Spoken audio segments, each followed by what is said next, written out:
રોજ સવાર સાંજ શું બનાવવું એ એક કાયમી મૂંઝવણ છે. આ મૂંઝવણ દૂર કરવા માટે મેં એક વીકલી મીલ પ્લાનિંગ સાપ્તાહિક ભોજન આયોજન તૈયાર કર્યું છે, જે તમે તમારી જરૂરિયાત મુજબ વાપરી શકો છો. સાપ્તાહિક ભોજન મેનુ: વાર બપોરનું જમણ, રાત્રિનું જમણ. સોમવાર દાળ ભાત શાક રોટલી કચુંબર ખીચડી કઢી. મંગળવાર કઠોળ ચણા મગ રોટલી ભાત ભાખરી શાક છાશ. બુધવાર પૌષ્ટિક શાક ભીંડાનું ગુવારનું રોટલી પુલાવ વેજીટેબલ રાઈસ. ગુરુવાર દાળ ઢોકળી અથવા કઢી ખીચડી. થેપલા બટાકાનું શાક દહીં. શુક્રવાર મિક્સ શાક રોટલી ભાત ઉત્તપા ઢોસા અથવા હેલ્ધી નાસ્તો. શનિવાર રાજમા ચાવલ અથવા છોલે પૂરી. રવા ઇડલી સાંભર. રવિવાર સ્પેશિયલ પનીર ઢોકલા પૂરી શાક. મનપસંદ હળવો ખોરાક. અગાઉથી તૈયારી: રવિવારે જ આવતા અઠવાડિયાનું લિસ્ટ બનાવી લો. ફ્રીઝરનો ઉપયોગ: આદુ મરચાંની પેસ્ટ બાફેલી દાળ કે કઠોળ અગાઉથી તૈયાર રાખો જેથી રસોઈ ઝડપથી બની જાય. સ્માર્ટ ચોઇસ: એક દિવસ જો ભારે જમ્યા હો તો બીજા દિવસે હંમેશા હળવો ખોરાક જેમ કે ખીચડી કે સૂપ સલાડ પસંદ કરો. યાદ રાખવા જેવી ટિપ્સ: સિઝનલ શાકભાજી: હંમેશા જે તે ઋતુમાં મળતા તાજા શાકભાજી જ વાપરો. તેનાથી સ્વાદ અને સ્વાસ્થ્ય બંને જળવાઈ રહેશે. વિવિધતા: અઠવાડિયામાં ઓછામાં ઓછા 2 દિવસ કઠોળનો સમાવેશ કરો જેથી પ્રોટીન મળી રહે. સરળતા: જો કોઈ દિવસે કામ વધારે હોય તો અગાઉથી તૈયારી રાખેલી ગ્રેવી કે મસાલાનો ઉપયોગ કરીને સમય બચાવો. આજનું મેનુ: નિર્ણય લેવાની આઝાદી: તમને હવે વિચારવાની જરૂર નથી, બસ આ સિસ્ટમ ફોલો કરો. કિચન ક્વીન ડિસિઝન સ્ક્રિપ્ટ: જ્યારે સવારે ઉઠો અને મનમાં પ્રશ્ન થાય કે આજે શું બનાવવું ત્યારે નીચે મુજબના 3 સ્ટેપ ફોલો કરો. સ્ટેપ 1: ડે ટાઈમ નક્કી કરો કેવો દિવસ છે. વર્કિંગ ડે: કામકાજવાળો દિવસ. 1 પોટ મીલ: એક જ વાસણમાં બની જાય તેવું બનાવો, જેમ કે પુલાવ ખીચડી કઢી કે દાળ ઢોકળી. વીકેન્ડ શનિ રવિ: કંઈક નવું અને ટેસ્ટી જેમ કે પનીરની વાનગી સ્ટફ્ડ શાક કે કંઈક અલગ નાસ્તો. સ્ટેપ 2: શાક કેલેન્ડર: ફ્રીજમાં જે છે એ મુજબ તમારી પાસે જે શાક હોય તેને આ 3 કેટેગરીમાં વહેંચી દો. લીલા શાકભાજી ઝડપી: ભીંડા ગવાર ચોળી મેથી બટાકા. આ શાક 15-20 મિનિટમાં બની જાય. કઠોળ હેલ્ધી: મગ મઠ ચણા રાજમા. આનાથી પેટ ભરાયેલું રહે અને પ્રોટીન મળે. ગ્રેવીવાળા શાક સ્પેશિયલ રીંગણાનો ઓળો પનીર ફ્લાવર વટાણા. જ્યારે કંઈક ચટપટું ખાવાનું મન થાય ત્યારે. આજ માટે મારી ખાસ સલાહ: આજે શું બનાવવું છે? જો આજે તમારે કંઈક એવું બનાવવું હોય જે બધાને ભાવે અને મહેનત પણ ઓછી લાગે તો સ્ટફ્ડ કે મસાલાદાર શાકનો ઓપ્શન બેસ્ટ છે. આજની રેસીપી આઈડિયા: શાક ભરેલા ભીંડા અથવા બટાકા ડુંગળીનું રસવાળું શાક. કેમ? કારણ કે તે રોટલી કે પરોઠા બંને સાથે સરસ લાગે છે. સાઇડ ડિશ સાથે 1 વાટકી દહીં અથવા ગળ્યું અથાણું રાખો.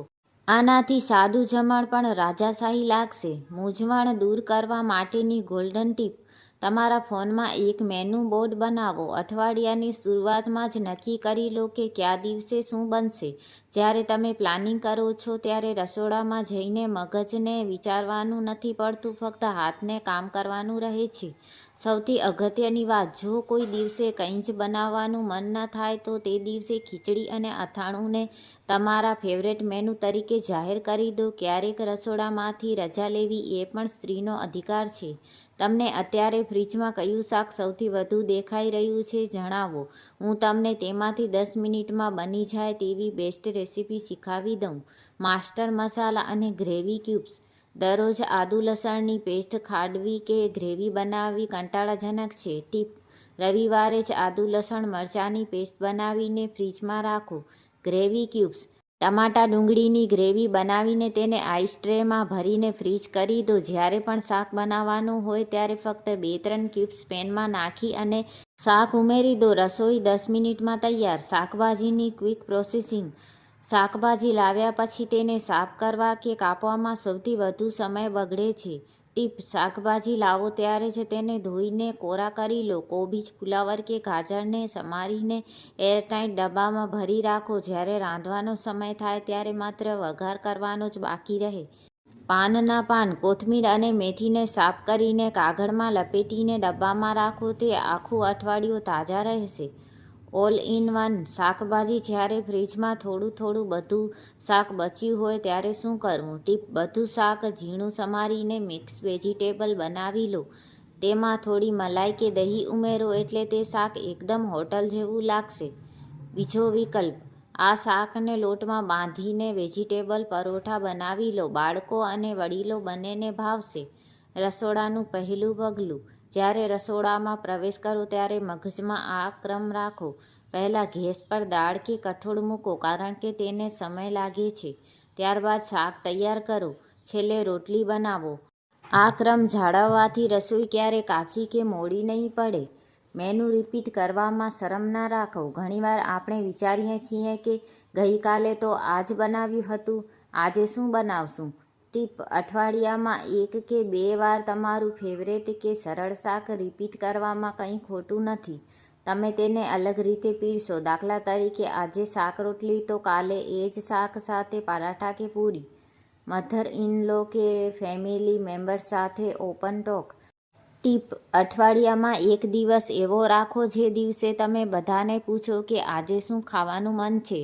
આનાથી નિર્ણયનો બોજ તમારા પરથી હટી જશે અને ઘરના લોકોને પણ લાગશે કે તેમની પસંદગીને મહત્વ આપવામાં આવે છે. એક ખાસ પ્રો ટીપ: જ્યારે ખૂબ થાક લાગે ત્યારે વન પોટ મીલને જ તમારો બેસ્ટ ફ્રેન્ડ બનાવો. વઘારેલી ખીચડી, વેજીટેબલ પુલાવ કે દાળ ઢોકળી. આ એવી વસ્તુઓ છે જે પૌષ્ટિક પણ છે અને તેને બનાવવી પણ ખૂબ જ સરળ છે. કઠોળ બાફીને રાખો: અઠવાડિયામાં એકવાર મગ, ચણા કે રાજમા બાફીને ફ્રીજમાં ભરી દો. જ્યારે શાક બનાવવું હોય ત્યારે માત્ર વઘાર કરવાનો અને બાફેલા કઠોળ ઉમેરી દેવાના. 5 મિનિટમાં શાક તૈયાર. ગ્રેવી બેઝ ડુંગળી ટમેટાની ગ્રેવી એકસાથે બનાવીને ફ્રીજમાં રાખો. તે 3-4 દિવસ આરામથી ચાલે છે. શાકભાજી સમારવાની ઝડપી રીત: કટરનો ઉપયોગ: નાની વસ્તુઓ માટે કાતરનો ઉપયોગ કરો. કોથમીર, મેથી કે પાલક સમારવા માટે કાતર સૌથી બેસ્ટ અને ઝડપી છે. ચિપ્સની સગવડ: બટાકા કે દૂધીની છાલ ઉતારવા માટે સારા પીલરનો ઉપયોગ કરો. આનાથી સમય 50% બચી જશે. સ્વાદમાં વધારો કરવાની સિક્રેટ ટિપ્સ: વઘારનું મહત્વ: જો શાક ફીકું લાગે તો છેલ્લે થોડો ચાટ મસાલો અથવા લીંબુનો રસ ઉમેરો. તે સ્વાદને તરત જ વધારી દેશે. દહીંનો ઉપયોગ: શાકમાં જો ગ્રેવી ઓછી હોય તો દહીં કે થોડી મલાઈ ફેટીને ઉમેરો. તે શાકને રીચ અને ક્રીમી ટેક્સચર આપશે. માનસિક શાંતિ માટેની ટીપ: પરફેક્શન છોડો. રોજ હોટલ જેવું જમવાનું બને તેવું જરૂરી નથી. ક્યારેક સિમ્પલ દાળ-ભાત પણ સ્વાસ્થ્ય માટે શ્રેષ્ઠ છે. પોતાની જાત પર દબાણ ન કરો. સંગીત અથવા પોડકાસ્ટ: રસોઈ કરતી વખતે તમને ગમતું સંગીત અથવા કોઈ પોડકાસ્ટ સાંભળો. રસોઈ કરવાનું કામ બોજને બદલે આરામ બની જશે.